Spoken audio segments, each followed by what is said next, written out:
Dimanche 29 décembre 2019, bonjour et bienvenue dans votre journal. Le président de la République de Guinée équatoriale et son épouse étaient samedi à Abidjan pour une visite d'amitié et de travail en Côte d'Ivoire. Théodoro Obiang Nguema et son homologue ivoirien ont parlé relations de coopération entre leurs deux pays, puis ils ont évoqué la question de l'intégration au niveau continental. Les experts du monde de la régulation de l'électricité étaient réunis cette semaine à Abidjan pour un renforcement des capacités, cela pour mieux protéger les consommateurs et gérer les tarifications. C'est à l'initiative de l'ANARECI, l'autorité nationale de régulation du secteur de l'électricité de Côte d'Ivoire. Les Bissau-Guinéens élisent aujourd'hui leur président au cours du second tour de la présidentielle. Les quelques 700 000 électeurs doivent choisir entre ces deux anciens premiers ministres, le chef du principal parti de cette ancienne colonie portugaise d'Afrique de l'Ouest et un dissident de cette formation qui promettent tous les deux de redresser l'économie. La drépanocytose, c'est une maladie héréditaire touchant l'hémoglobine des globules rouges. Cette protéine qui est essentielle à la fonction respiratoire, c'est elle qui permet le transport de l'oxygène dans notre organisme.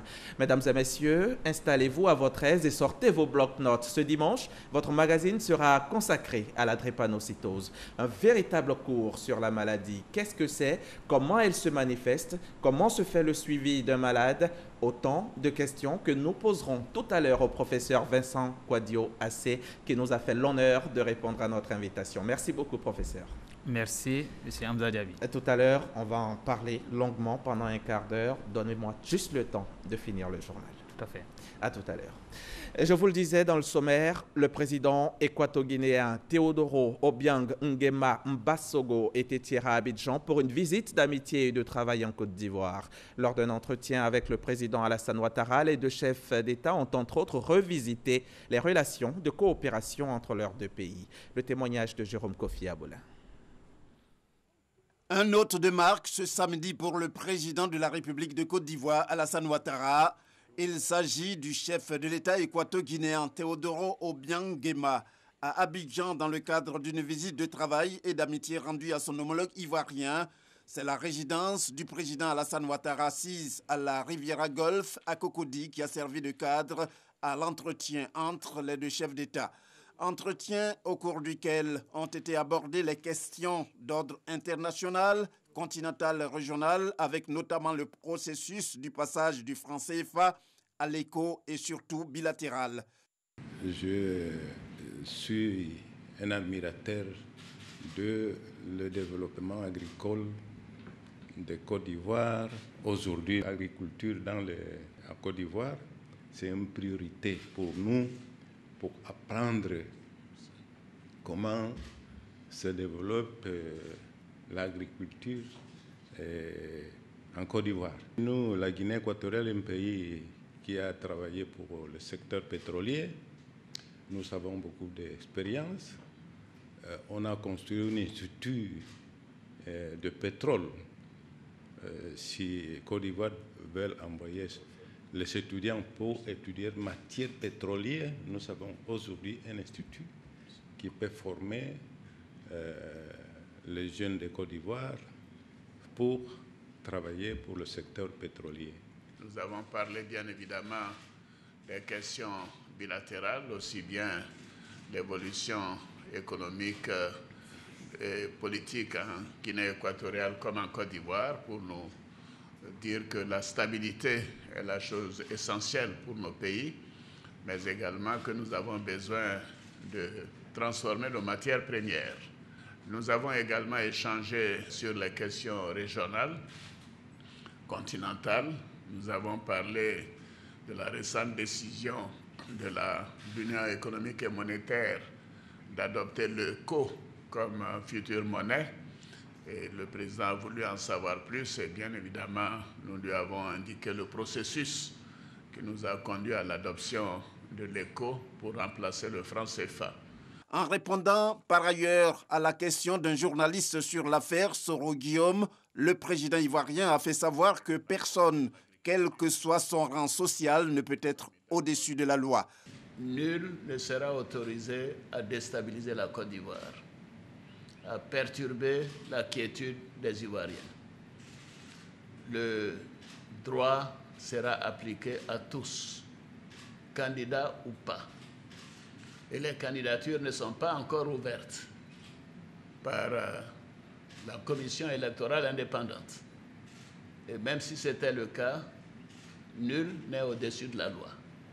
Aussi bien les anciens présidents, les présidents d'institutions, le président de la République, que tous les autres. Nous sommes des citoyens et nous sommes responsables devant les juridictions. Et j'ajoute que la Constitution de la Côte d'Ivoire a des éléments très clairs concernant les députés. Les députés ne sont pas au-dessus de la loi. Ils ne peuvent pas être poursuivis dans le cadre de l'exercice de leurs fonctions. Mais quand ils sont mêlés à la déstabilisation de ce pays, ils doivent faire face à la rigueur de la loi. Je termine en disant que la loi sera appliquée, intégralement appliquée à tous les citoyens ivoiriens, quel que soit le lieu où ils résident en dehors de la Côte d'Ivoire. Cette visite de 24 heures sur le sol ivoirien du chef de l'État de la Guinée équatoriale a été l'occasion pour les présidents Teodoro Obiang Nguema et Alassane Ouattara de se féliciter de l'excellence des relations entre leurs deux pays. Ils ont promis de continuer à œuvrer de concert pour le renforcement de ces relations et permettre au peuple équato-guinéen et ivoirien d'en tirer profit. Autre chose à présent, les experts du monde de la régulation de l'électricité étaient réunis cette semaine à Abidjan, une rencontre de renforcement des capacités des régulateurs des pays francophones initiée par l'ANARECI, l'autorité nationale de régulation du secteur de l'électricité de Côte d'Ivoire. Il s'agit de les outiller au mieux afin de protéger les consommateurs et gérer les tarifications. David Soyo, Sephora Zegui. En Côte d'Ivoire, le secteur de l'électricité joue un rôle prépondérant dans l'économie et dans l'amélioration des conditions de vie des populations. L'État a donc mis en place une structure nationale de régulation du secteur énergétique pour protéger les consommateurs, gérer la tarification et les litiges entre opérateurs et abonnés. Pour renforcer les capacités des acteurs du milieu, l'ANARECI, Autorité nationale de régulation de l'électricité de Côte d'Ivoire, organise depuis 3 ans une formation internationale baptisée Formation Badge. Cette 4e édition a réuni les experts venus de 13 pays francophones. La Côte d'Ivoire est un des plus gros bénéficiaires de ces formations-là. Et l'ANARE aujourd'hui a développé effectivement les compétences pour permettre à nos collaborateurs de pouvoir juger les conflits et permettre aux consommateurs de se sentir protégés, de mieux en mieux protégés. On a développé au niveau de nos collaborateurs des compétences pour pouvoir gérer l'évolution du secteur de l'électricité qui est en train de s'ouvrir au marché, à créer un marché régional. Grâce à l'appui de l'École des mines de Paris, les participants sont instruits sur plusieurs modules en vue d'être plus efficaces dans les différents domaines de la régulation énergétique. On leur apprend à analyser leur situation, à analyser le système électrique, à analyser la politique énergétique, à analyser et comprendre les problèmes et grâce à cette analyse, trouver des solutions pratiques pour répondre aux problèmes. Donc ce n'est pas une formation théorique, c'est une formation où on apprend aux élèves à analyser. Si vous n'analysez pas bien un problème, vous n'allez pas trouver les bonnes solutions. La formation des régulateurs dure 1 année et se déroule en 3 étapes. Première étape, la phase théorique à Abidjan et les 2 dernières étapes meublées de pratique à Paris en France. Ils étaient 400 sur la ligne de départ et seulement 2 à l'arrivée. 2 porteurs de projets qui évoluent dans les secteurs de l'énergie et des hydrocarbures. Ils viennent de rafler chacun un chèque de 10 millions de francs CFA à l'occasion de la première édition du prix de l'innovation du ministère du Pétrole, de l'Énergie et des Énergies renouvelables. C'était cette semaine à l'auditorium de la Maison de l'Entreprise au Plateau. Le compte-rendu de Jean-Luc Bangbo. Ils étaient 401 au départ de la première édition du prix de l'innovation du ministère du Pétrole, de l'Énergie et des Énergies renouvelables. Ils ne sont plus que 2 à l'arrivée.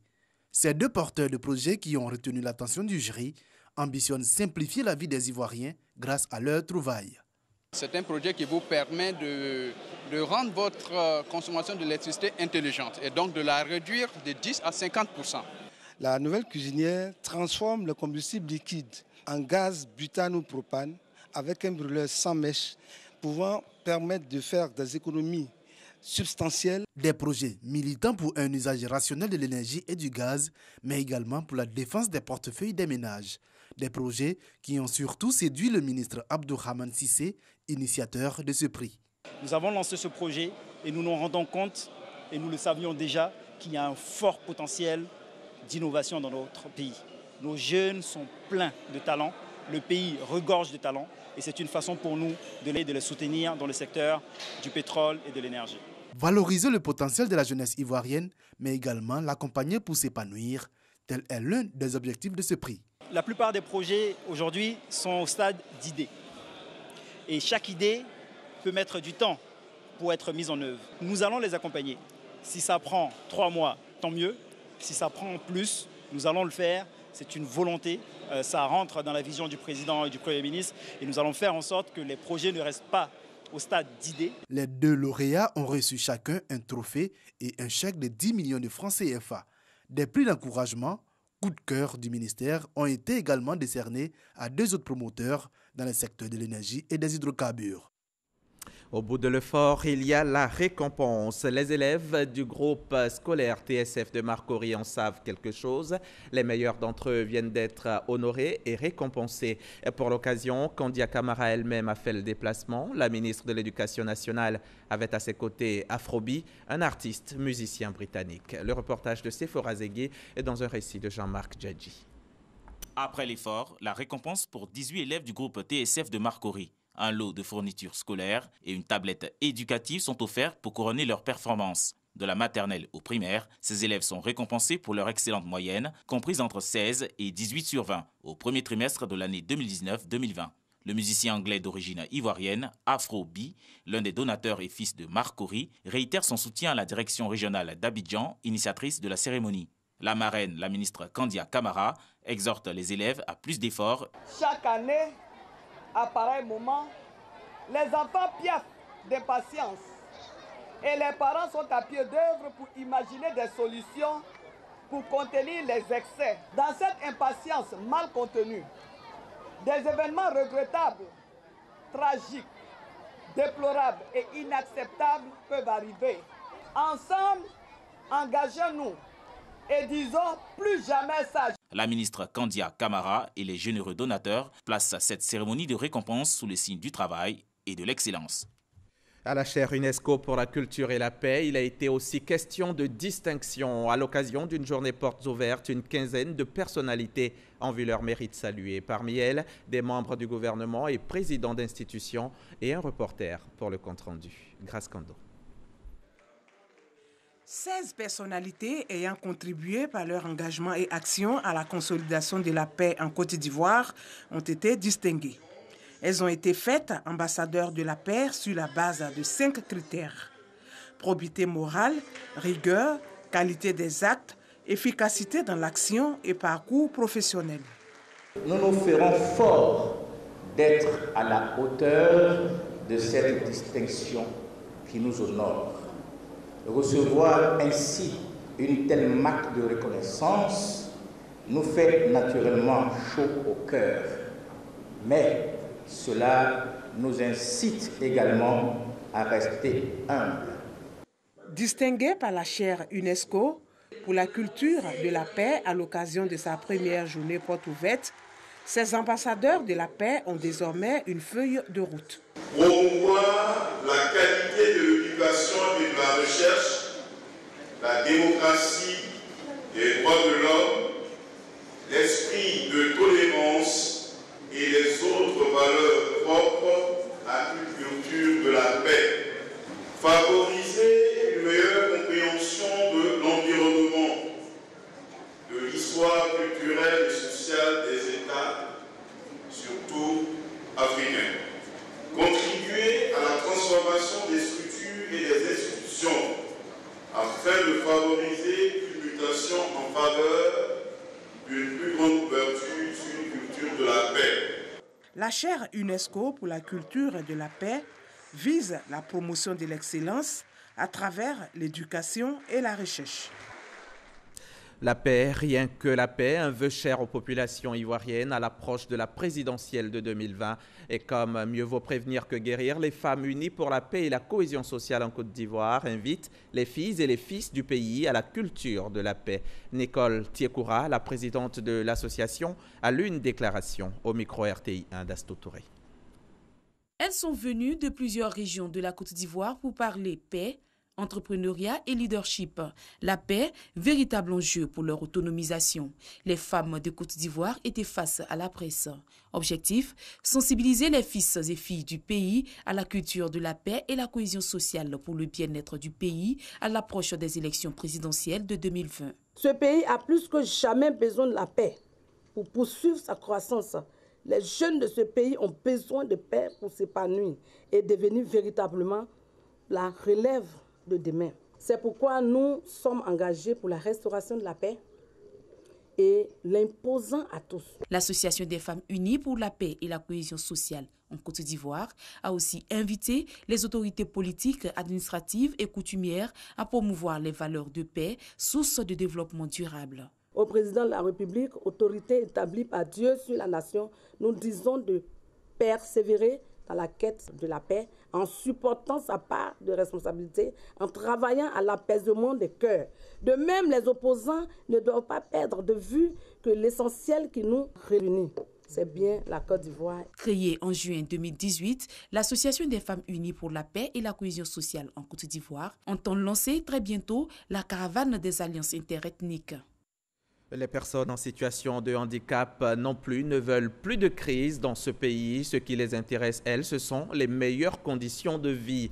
Comme lors de la célébration de la 27e journée internationale des personnes handicapées où Robert Begré-Mambé leur a offert 200 fauteuils roulants. Le témoignage de Christ Ephraim Diomandé et Eric Gorebi. La 27e année de la commémoration de la journée internationale des personnes handicapées se tient à Abidjan. L'événement a tenu toutes ses promesses. Moment de convivialité et d'ambiance.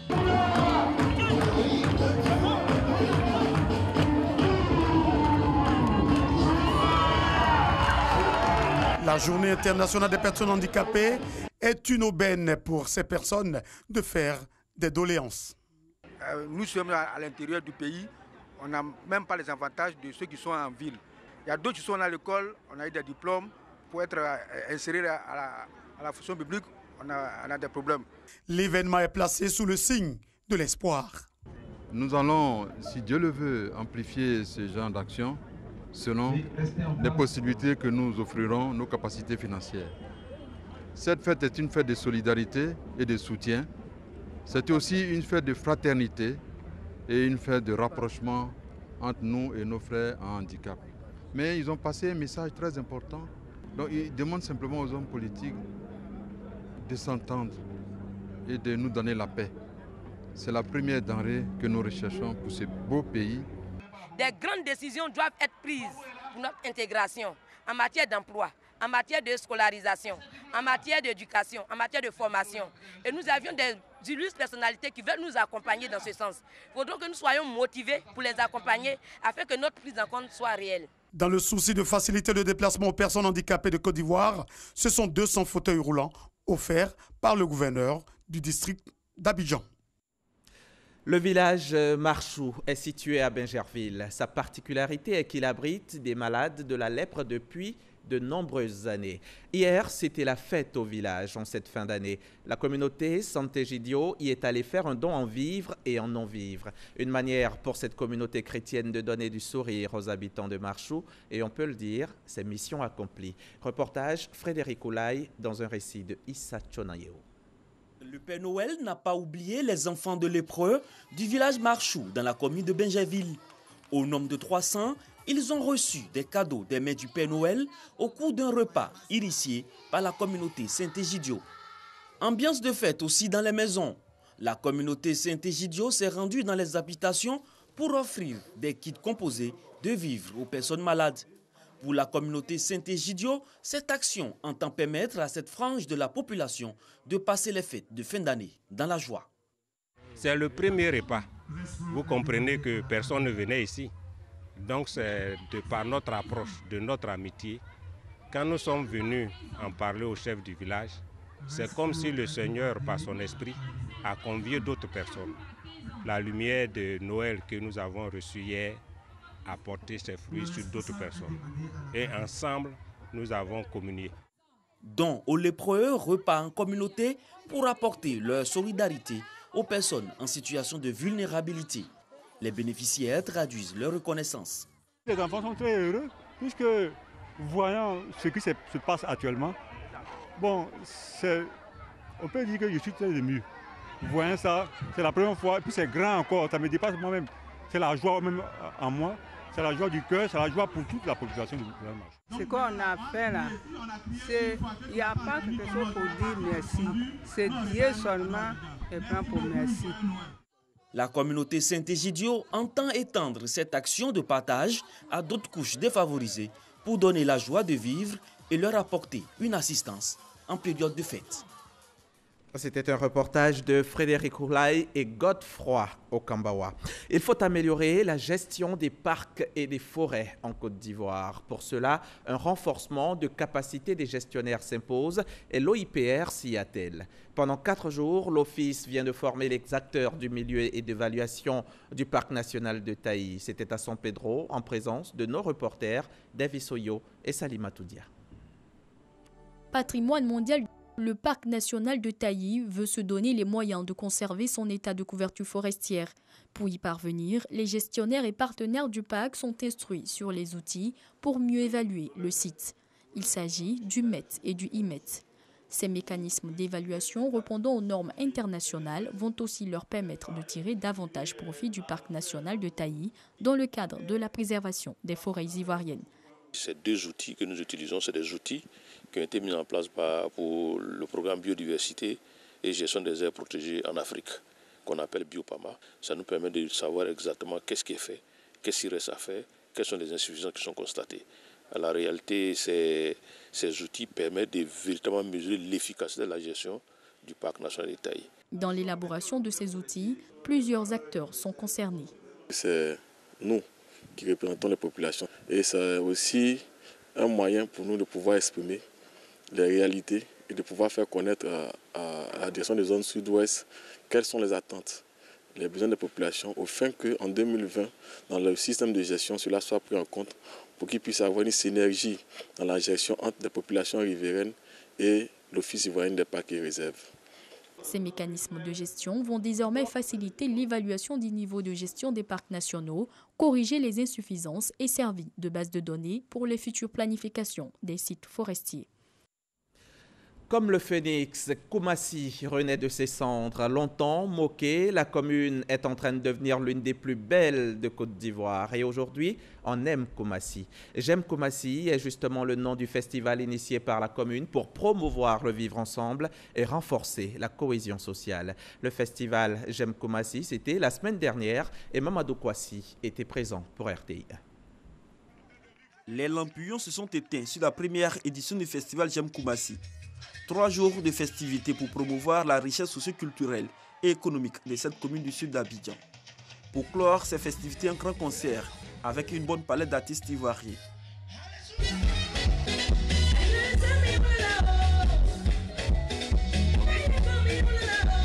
Ismaël Isaac, Nash, Soumbil, Espoir 2000 et bien d'autres.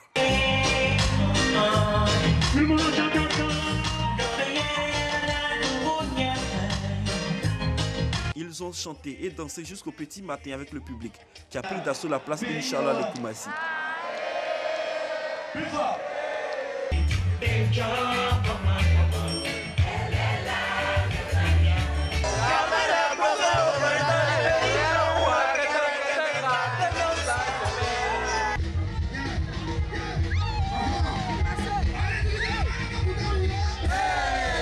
Des moments inoubliables pour les populations. C'est la joie dans la commune de Koumassi. C'est Koumassi autrement. C'est possible, c'est maintenant. Donc nous les gens, la population de Koumassi, on est heureux, on est content d'être ici. Ouais. Une occasion pour nous, les habitants de Koumassi, de nous réunir de nous réjouir encore et être fiers d'être habitants de Koumassi. Ça renforce la cohésion, la paix, et puis la population se retrouve. C'est vraiment intéressant. Représentant le maire de la commune de Koumassi à ce festival, le député Sangaré Yakouba félicite la population pour leur mobilisation au cours de ce festival. Donner d'abord une identité culturelle à Koumassi, une identité de cohésion, une identité de vivre ensemble. C'est pour cela que nous avons décidé que chaque année désormais, il y aura un festival à Koumassi. L'édition pilote se déroule sur 3 jours, mais les autres éditions vont se dérouler sur 1 semaine pour permettre à la population de fusionner, d'être ensemble, de dire qu'à Koumassi, on n'est pas compartimenté, nous sommes un seul et nous sommes jaloux de notre développement. Débarré par le salut aux couleurs au grand carrefour de Koumassi, baptisé désormais la place de l'Espérance, en présence du préfet d'Abidjan, le festival J'aime Koumassi a permis de renforcer la cohésion sociale et de promouvoir le vivre ensemble dans cette commune du district d'Abidjan. C'était un reportage de Mamadou Koumassi. Mamadou Kwasi. Qui de Domingos Simoes Pereira ou de Umaro Sissoko Embalo succédera à José Mario Vaz à la tête de la Guinée-Bissau? Le chef du Parti africain pour l'indépendance de la Guinée et du Cap-Vert, PAIGC, principal parti du pays, arrivé en tête du premier tour avec plus de 40% des suffrages, affronte ce dimanche 29 décembre lors du second tour Umaro Sissoko Embalo, leader du Madem G15, une formation dissidente. On va prier pour la paix en Guinée-Bissau, mais aussi en Côte d'Ivoire. Pour cela, allons-y à Jérusalem, où les pèlerins ivoiriens ont marché dans les pas de Jésus-Christ. Ils ont fait le chemin de croix, un moment d'intense communication, selon notre envoyé spécial Éric Goré. Une procession interrompue par les méditations. Ces pèlerins ivoiriens marchent dans les pas de Jésus-Christ. Ils seront désormais témoins de ce qu'ils ont vu ici, en Israël. Le chemin de croix est donc un fait réel. Ils sont sur le parcours de leur Seigneur en observant les différentes étapes. C'est ici que Jésus-Christ est passé avec sa croix et les gens se moquaient de lui. C'est avec beaucoup d'émotion et beaucoup de profondeur que nous vivons la Bible, que nous revivons la Bible. Parce que là maintenant la Bible est devenue très palpable pour nous. Quand on a fait le chemin de croix, d'abord je me suis senti comme si j'étais dans l'histoire. Plus de 2000 ans plus tard, les rues existent toujours. Nous arrivons maintenant à l'endroit où Jésus-Christ a été crucifié. Sur cette pierre, son corps a été conditionné, puis enseveli par la suite. Voici le tombeau de celui qui a vaincu la mort. Nous avons visité le tombeau de Jésus. Les clés étaient gardées par une famille musulmane. C'était extraordinaire. On s'est dit, mais pourquoi un lieu qui appartient à des chrétiens est gardé par une famille musulmane? Ce lieu saint abrite une basilique. 3 jours après sa mort, Jésus-Christ est ressuscité. C'est à cet endroit qu'il a célébré sa première messe, appelée l'Eucharistie. Le lieu où le Christ a institué l'Eucharistie qui est le centre de la vie spirituelle de tout chrétien catholique, que moi en tant que prêtre je célèbre tous les jours. Donc c'était très émouvant de savoir que tout s'est passé là. Ici, chrétiens et musulmans viennent se recueillir et profitent pour formuler leurs différentes prières. La lutte contre le trafic de faux médicaments s'accentue en Côte d'Ivoire et les autorités ne lésinent pas sur les moyens pour préserver la santé des populations. Un spectrophotomètre de Raman, équipement de haute technologie et 2 applications numériques mobiles MedSafety et Authentimed ont été présentés aux acteurs du système sanitaire ivoirien. Ils permettront l'authentification et la traçabilité des produits pharmaceutiques. Le reportage de Salima Toudia à suivre dans nos prochains journaux. C'est l'heure du magazine du dimanche. Je vous l'ai dit, aujourd'hui, on parlera santé, on parlera drépanocytose. Le professeur Vincent Kouadio-Assé nous a rejoint en plateau. Merci encore à vous. Nous allons commencer par suivre cet élément vidéo, puis on revient pour l'entretien. Depuis des années, la Côte d'Ivoire fait face à la drépanocytose avec une prévalence de 14%, dont 4% pour les formes majeures graves. C'est une maladie héréditaire du sang qui provoque la déformation et la dégradation des globules rouges. On compte 6 à 8 000 naissances de drépanocytaires par an en Côte d'Ivoire, dont 40% meurent avant l'âge de 5 ans. La maladie prévaut beaucoup plus dans les parties nord et centre du pays en raison du mode culturel. Selon la répartition par sexe et tranche d'âge, 52% des fillettes et 48% des garçons sont touchés.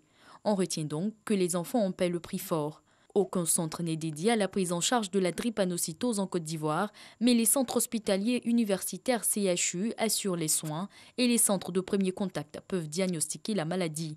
Pour assurer une bonne prise en charge, un diagnostic précoce est recommandé. Mieux, pour éviter les décès liés à la drépanocytose, l'éducation et la sensibilisation sont de mise dans la prévention primaire contre ce tueur silencieux. Professeur Assé, tueur silencieux, la drépanocytose, c'est cela?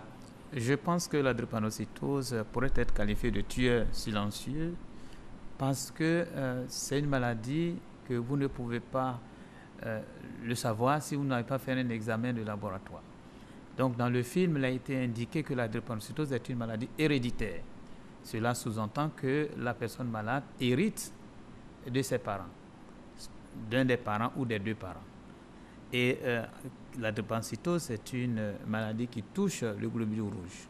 Or, ce globule rouge, dans sa composition, il y a un constituant qu'on appelle l'hémoglobine. C'est cette hémoglobine qui peut constituer le problème. Et donc, au niveau de cette hémoglobine, lorsque l'hémoglobine est normale, pour simplifier, on pourrait appeler ça l'hémoglobine A. Et lorsque vous portez le trait de la maladie, on pourrait appeler l'hémoglobine S. D'accord, que c'est le plus dangereux. Le S est le trait de la maladie. Bien sûr, le trait de la maladie. Et là encore, il y a des complications.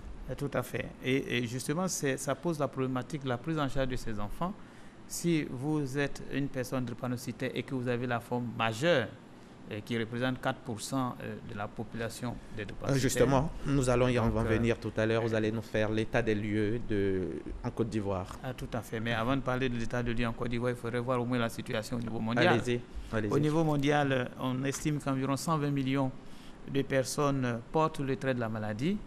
Et au niveau mondial, on a 300 000 naissances par an.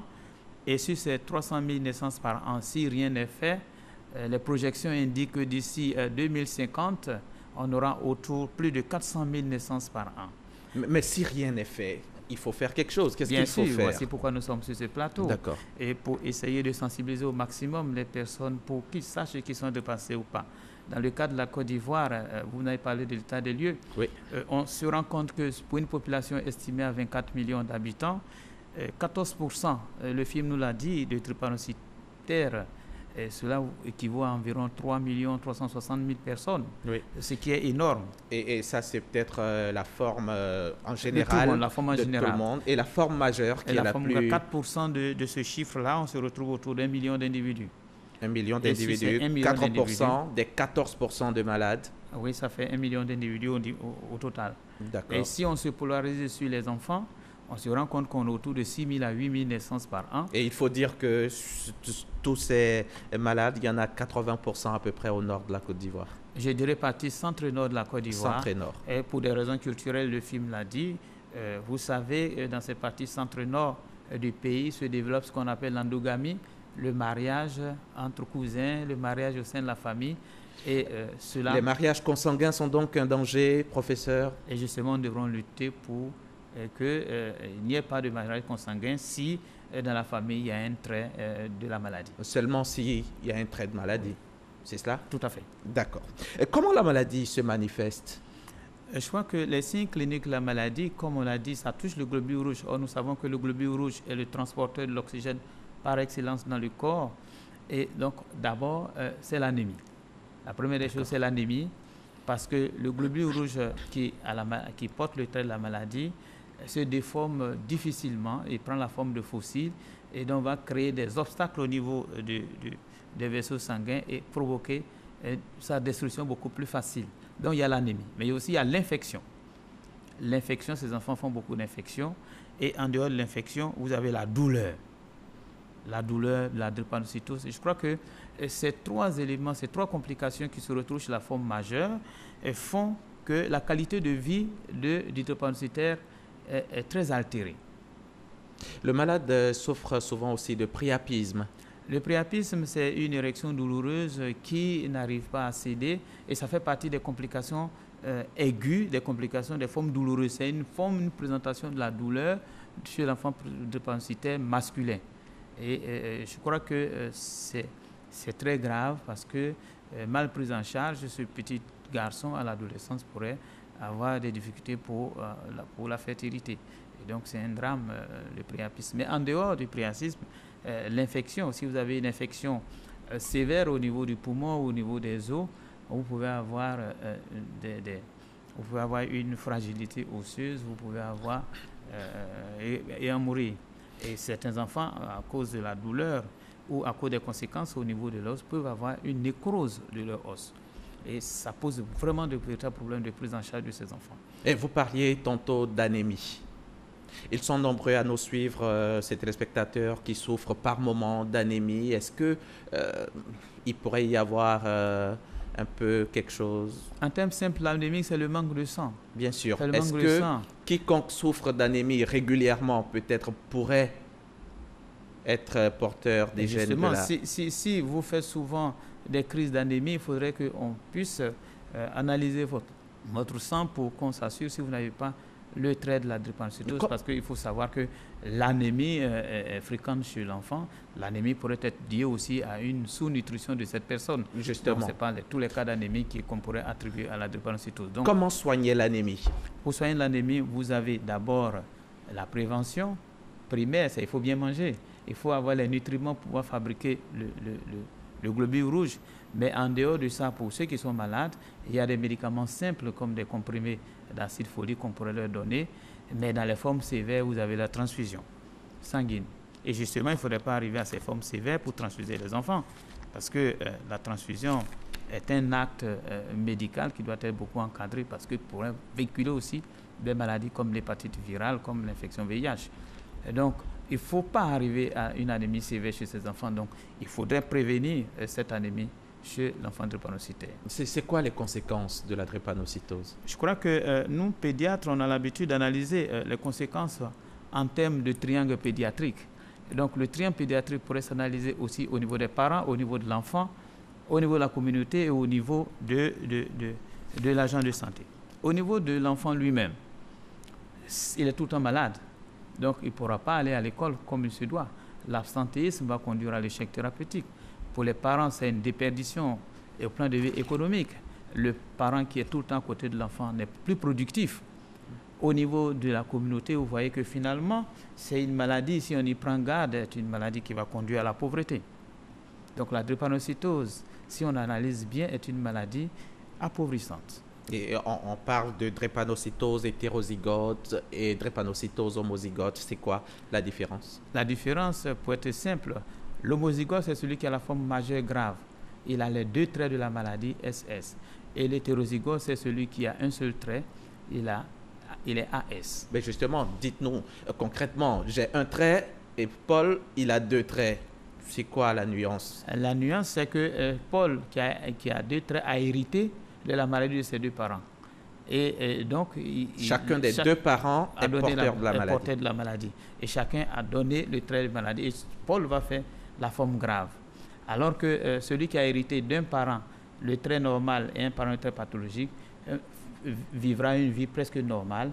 Et on s'est rendu compte à travers les études scientifiques que ce trait drépanocytaire, lorsque la personne a un seul trait, résiste contre le paludisme. Et justement, c'est parce que c'est pour cela que dans les régions où sévit le paludisme, on a beaucoup de traits drépanocytaires parce que ça a été une mutation pour lutter contre le paludisme. Et vous pouvez rassurer ceux qui nous suivent, la drépanocytose, ce n'est pas contagieux?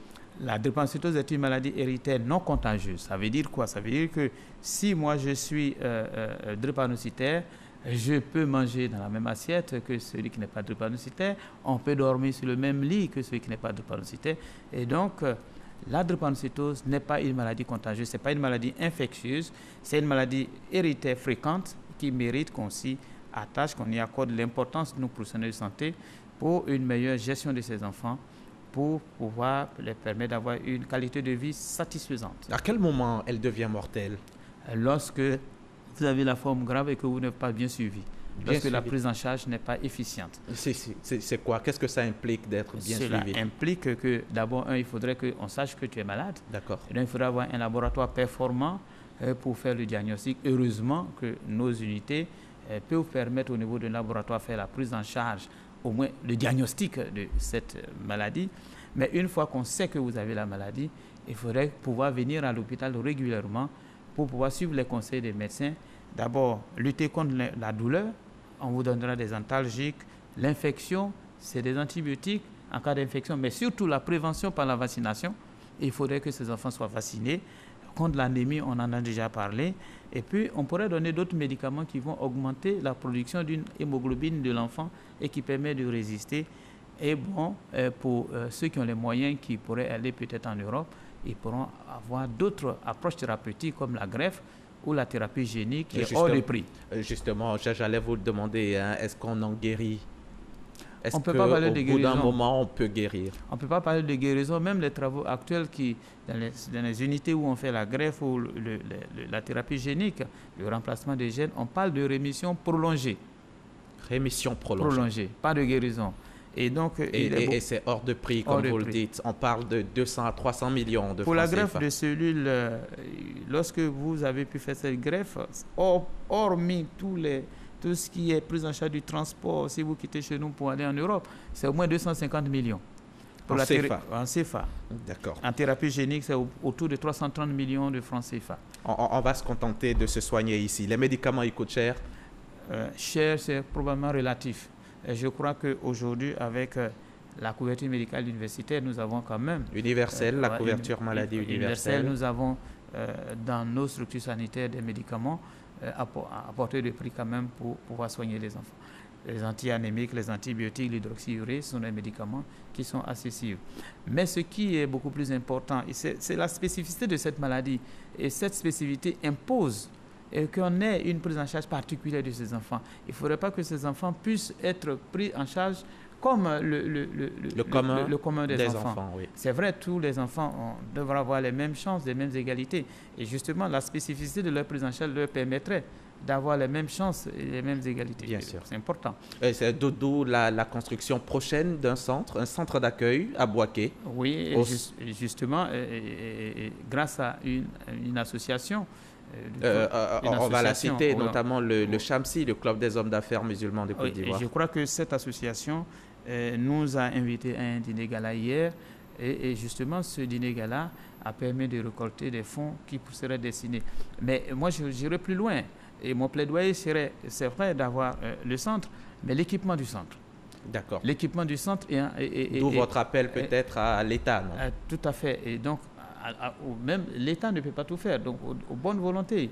Bien et sûr. qui pourrait, on va commencer par l'État quand même. Oui, d'accord. Mais lorsqu'on aura ce joyau qui certainement va voir le jour très bientôt, oui. Il faudrait qu'on pense à l'équipement, mais aussi à la formation du personnel de santé, et à la formation qui pourra, et également au dépistage.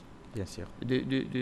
Pour que les gens viennent fréquenter le centre. Et pour le bien-être de nos enfants. Et il faut rappeler que ce centre va être construit à Boaké, au CHU de Boaké, donc dans la zone centre du pays, parce que le nombre de malades, il y en a plus au centre et au nord de la Côte d'Ivoire. Tout à fait. Et vous parlez beaucoup d'anémie. Pour l'éviter, vous l'avez dit, il faut manger varié, viande, le poisson, les fruits. Mais également se faire suivre à l'hôpital. Se faire suivre à l'hôpital. Oui, ça c'est important. C'est quoi la crise vaso-occlusive? La crise vaso-occlusive, c'est lorsque il y a le globule rouge qui est coincé dans le vaisseau sanguin et que l'apport d'oxygène n'arrive pas au tissu, le tissu est en souffrance, la personne a mal. Donc c'est cette douleur-là qui prend le nom de crise vaso-occlusive. Et est-ce que les enfants malades peuvent être suivis dans tous les centres hospitaliers, à Abidjan, à Koumassi, à Yopougon, à Daloa, tous les centres hospitaliers? C'est ce qui se fait actuellement et cette prise en charge-là n'est pas optimale. N'est pas optimale, d'où votre envie, notre envie que le centre d'accueil soit rapidement réalisé. À l'instar d'autres centres pédiatriques comme le centre de néphrologie pédiatrique ou le centre de cancérologie pédiatrique. Et il est important qu'il y ait au niveau de la partie centre-nord du pays ce centre-là pour une meilleure gestion des enfants. Merci. Et voilà. Allez-y. Et je crois que c'est vrai, on parle de l'enfant qui a déjà la pathologie, mais il est important qu'on parle de la prévention. Et comment faire pour que on n'hérite pas du gène de la maladie des parents? C'est que les parents eux-mêmes, ils fassent leur test. D'accord. Ils fassent leur test avant le mariage. Avant de se mettre ensemble. Avant de se mettre ensemble. S'il y a possibilité qu'ils aient des enfants, il faut ne pas se mettre ensemble. C'est à eux de prendre cette décision.